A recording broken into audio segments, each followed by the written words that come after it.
نحمده ونسلم على رسوله الكريم اما بعد فاعوذ بالله من الشيطان الرجيم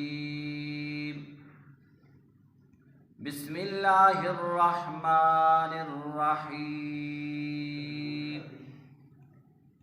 ان المبذرين كانوا اخوان الشياطين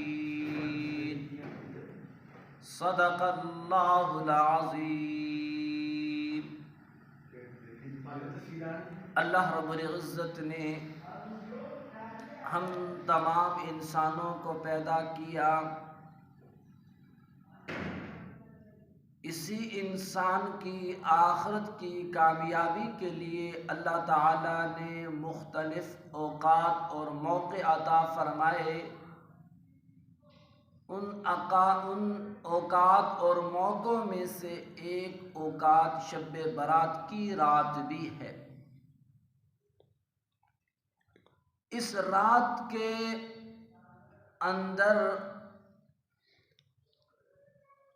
احادیث میں اس رات کی فضیلت تو بہت کثیر تعداد کے اعتبار سے آئی ہے،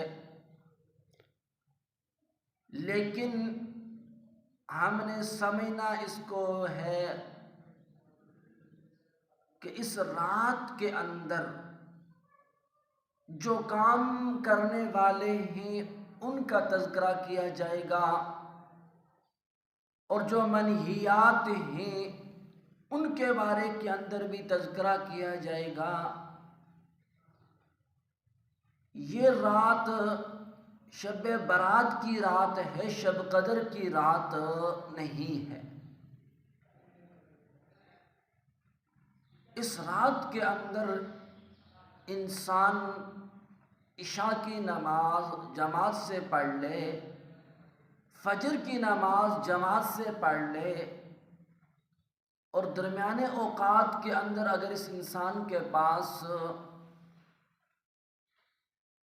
موقع وقت موجود ہے تو یہ انسان نوافل کی ادائیگی کر لے، صلاۃ التسبیح پڑھ لے، قرآن مجید کی تلاوت کر لے، ذکر کر لے، دعا کر لے۔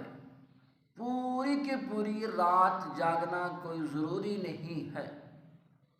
ہمارے معاشرے کے اندر یہی انسان اس رات کو جاگتا ہے اور فجر کی نماز جماعت سے نہیں پڑھتا، یہ بہت خسارے والی بات ہے۔ اس رات کے اندر یہی انسان آتش بازی کرتا ہے۔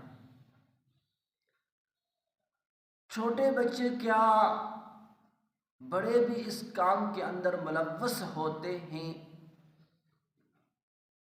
آتش بازی کے اوپر یہی انسان بیکار بے فائدہ ہزاروں روپیہ خرچ کر دیتا ہے۔ اللہ تعالیٰ نے قرآن مجید کے اندر فرمایا کہ ان المبذرین کانوا اخوان الشیاطین، بے جا جہاں ضرورت نہ ہو وہاں خرچ کر دینا۔ فرمایا کہ یہ تو شیطان کے بھائیوں میں سے ہیں، یعنی شیطان جیسے کاموں میں سے ہیں۔ تو اس رات یہ انسان آتش بازی سے بچے۔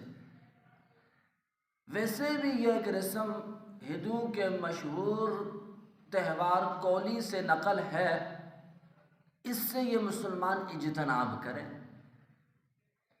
دوسرے نمبر پر یہ مسلمان اپنے گھروں میں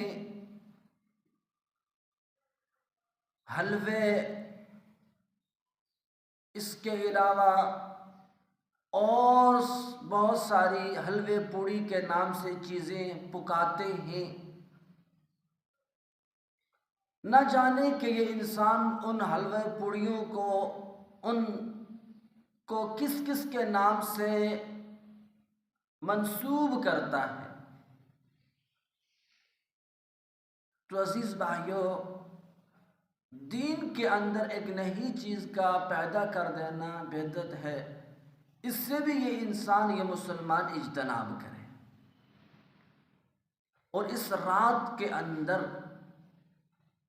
ایک